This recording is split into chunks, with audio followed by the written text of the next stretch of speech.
Hey, what's going on, Solar Families? James here. Hopefully you're having an amazing day. If you guys are watching me on YouTube, make sure you subscribe before you bounce out of here. In this video, I'm going to show you how to break down the federal tax credit. I know there's a lot of misconception, especially if you're new.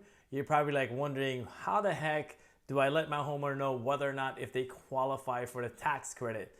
So first things first, if the homeowner asks you any like tax questions or financial questions, make sure you always defer them back to their tax accountant. Let them know that, hey, I am not a tax accountant. I'm a solar expert. Make sure you go talk to your accountant or whatnot to see if you qualify. So what I'm gonna do is I'm gonna break it down as simple as I can, right? Because I'm a simple dude, because I've been watching videos on YouTube and some of those videos are totally off and some of them are really hard to understand. So after this video, hopefully it makes it simple for you to understand whether or not your homeowner qualifies or not qualify for the federal tax credit. So I'm gonna go ahead and jump in my scribble right now and I'll show you exactly what I'm talking about.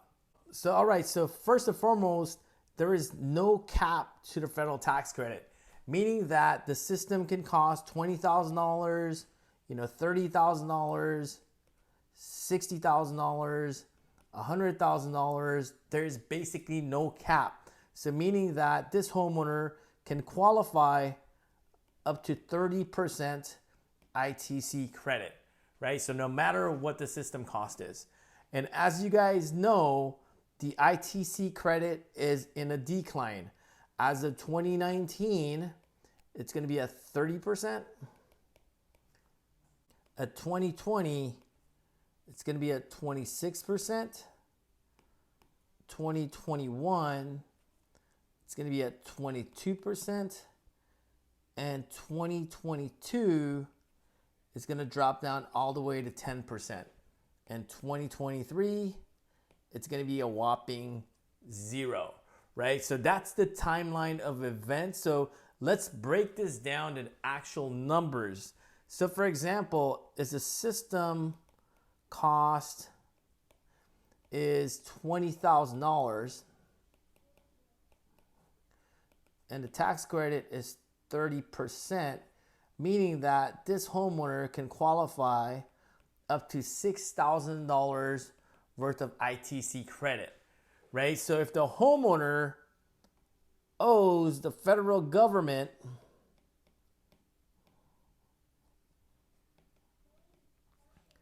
say for example $6,000, this homeowner can roll this over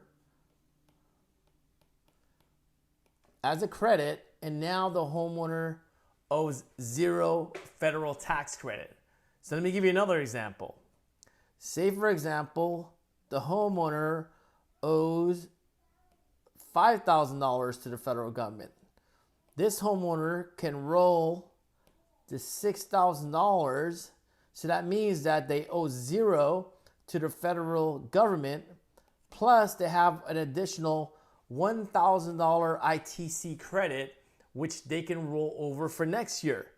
So meaning that if the homeowner owes another $5,000 the following year, this homeowner can use the remaining $1,000 ITC credit, and now the homeowner only owes $4,000 to the federal government. Does that make sense? So let me give you another example. Say now the homeowner owes 0 federal tax. So meaning that they have a $6,000 ITC credit, so they can't roll over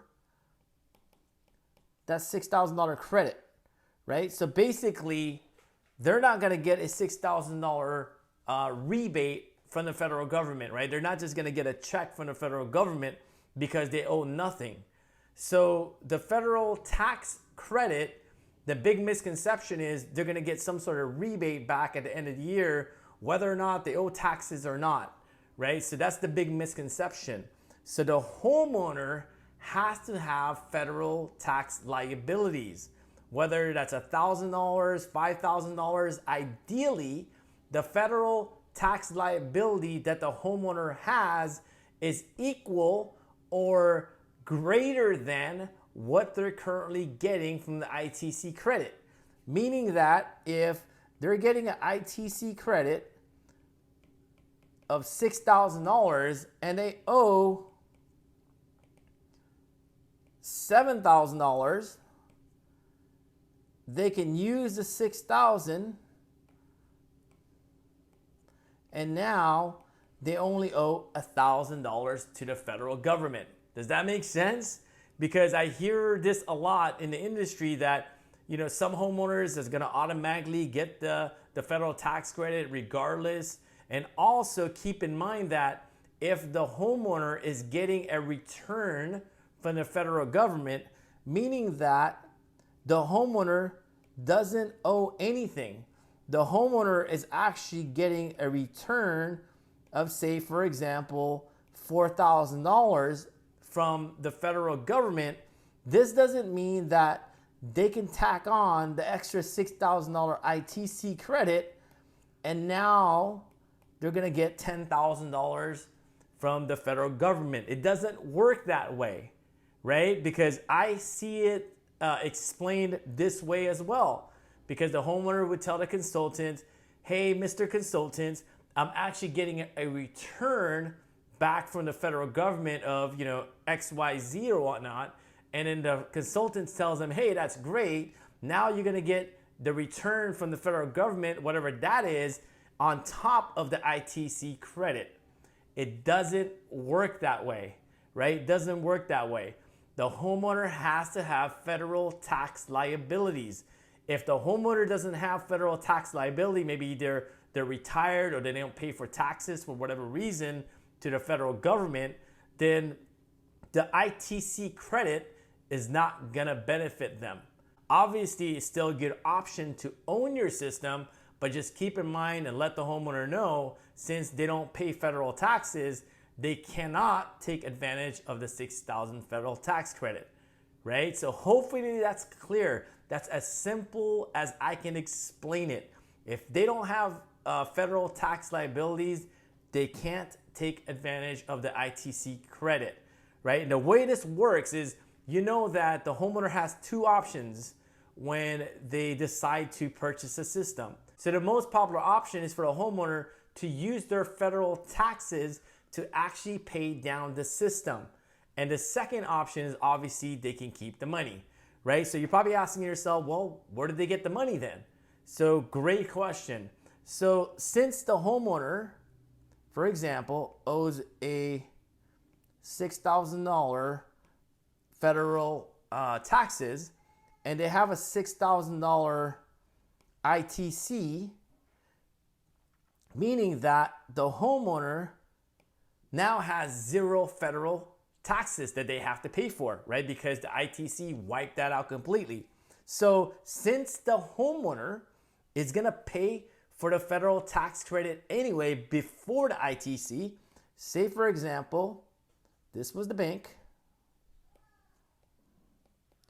and they have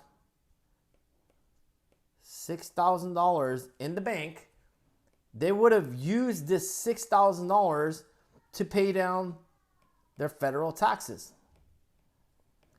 Since the ITC covered the federal taxes, they are no longer paying that anymore. So instead of paying the federal taxes, they can use this $6,000, which they would have used to pay for the federal tax credit. Now they can actually use this to pay down the solar payment, which is basically the cost of the system. Does that make sense? So the homeowner still has to use their money, right? The money that they would have used to pay down their federal tax, they're actually going to use that money to pay down their solar installation, right? Their solar system, basically. That's the simplest way I can explain to you how the federal taxes work. So if the homeowner has zero federal taxes that they pay, they're not going to qualify for the federal tax credit.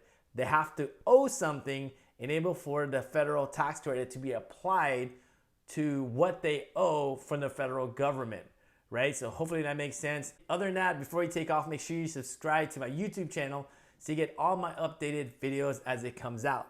Thanks for watching. Peace.